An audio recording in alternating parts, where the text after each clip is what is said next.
the longest interview that we did for this film was 12 hours over 2 days.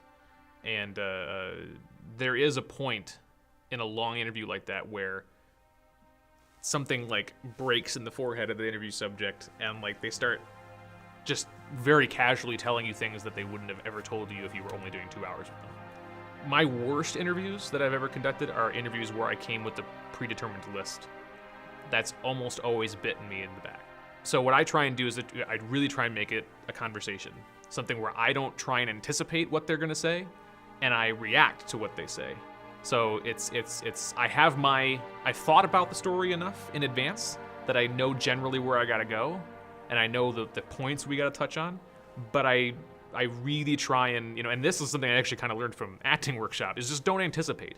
Like, the relationship between the interviewer and the interview subject should be like actors in a scene to a certain extent. Don't anticipate what they're gonna say and just think about your line next, because that's gonna kill the vibe. They're not gonna think you're listening to them, and frankly, you're not. You're thinking about what your next line of questioning is, and you're just kind of going at an angle, as opposed to in real life conversation, you are listening to what they're saying and then you're reacting to it. Given that we had the amount of time that we had with these subjects, we were permitted the ability to really do that well. So we went down angles I never thought even existed. I mean, whole scenes in this movie are things that I've never seen depicted in any of the other accounts of this story.